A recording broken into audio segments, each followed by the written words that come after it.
Hello, Professor. So nice to meet you. So just we have few questions. Okay. So about so anti-colonial at the University of Vienna. So we wanted to enlarge it and to let that discourse also is higher. So just I have a few questions for you.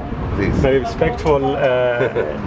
Experience. So what key principles should guide a successful anti-colonial academic forum today, especially in countries like Austria and Germany? I think it's very important to have units, departments, centers, workshops that help to decolonize knowledge. I mean, the decoloniality of knowledge is essential for us to move on as a community of intellectuals, educators and scholars. But I think what is really important for places like Austria and Germany is to recognize what a lot of people in the global south recognize, that you need to decolonial knowledge even after the end of colonialism.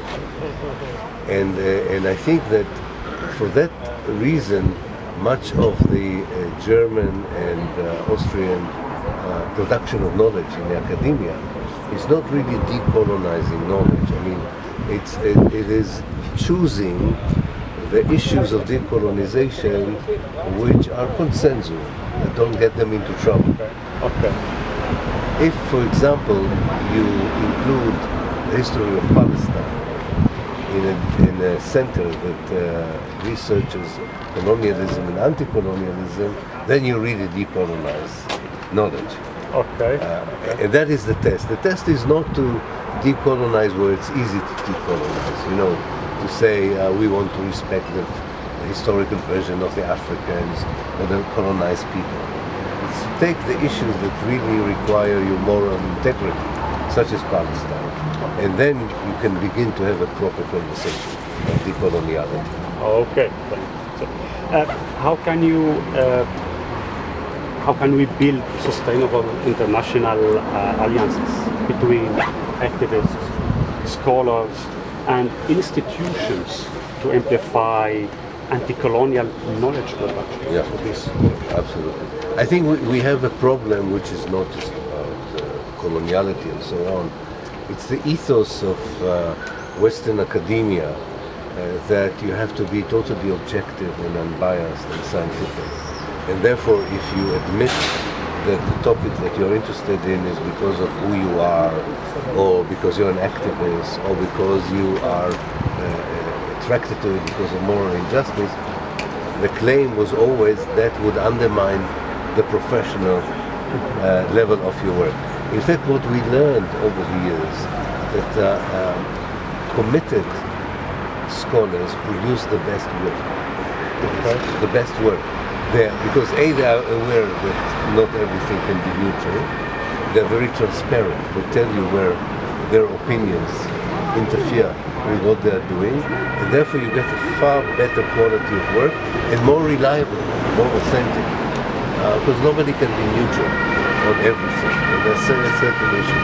So I think that activism and scholarship should be discussed within a general discussion about the pretense for objectivity and unbiased position in a world that is multicultural, multi-ethnic, and needs to hear more than one voice about the past and the reality. What strategies, from your experience, long-time experience, what strategies have you found effective in confronting institutional resistance to decolonize or anti-colonial work within universities? Well, I think what I succeeded to do in my own university is to create a safe space for students who want to deal in their doctorate with more controversial issues such as Palestine. Okay. So I think what we need is an alliance inside the institution, if possible, between faculty members who are safe in their position, with the motivation that young scholars have to look into issues which are very dear to their heart. Now, sometimes it's not possible to do it in every institution, and for that we need an international network, so that an institution where it's difficult to do such a thing would be at least connected to a network where it can join the discussion in another institute with members of its own institute, even if physically you cannot do it in your own university. I think it's very important to have that kind of association. And according to, in this regard, so if it's conditional, if the situation is a high level of repression, fearness people has right to be afraid. Yeah. To cut, you will not get a job as a student. So in this and the mass media, mass media is colonizing the minds before countries. So, well, first of all, if people will not be morally courageous, what can you do? I mean, you have to. There's a price to be paid. The price is not high if you are in a relatively strong position in the media or academia, and is higher if you are in a vulnerable position. So you have to think about, first of all, what is your position, how far you can go. But some sort of courage needs to be adopted, otherwise you cannot fight the system. And sometimes it's always important not to do it alone, to be part of an outfit, organization. But it would be stupid to tell people if you challenge their institution, you might not be affected. We just hope that the people who are affected or at the forefront of the institute, of the struggle, are people who are in a relatively more strong position within the institute. And at the end, before I thank you, I will refer to, before 3 years, you started your discussion with Chomsky. That's right. In Exeter University, when you started with him about his essay, 1967. That's right. The responsibility of exactly.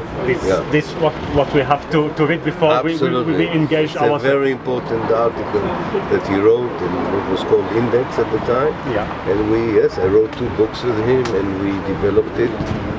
It's a very important issue, the moral responsibility of the intellectual, of the public, organic intellectual, and the academic. Without such responsibility, society would miss an important critical part of its view. Professor Pappe, thank you very much. Thank you. And enjoy your time in Vienna. Thank you so much. Thank you.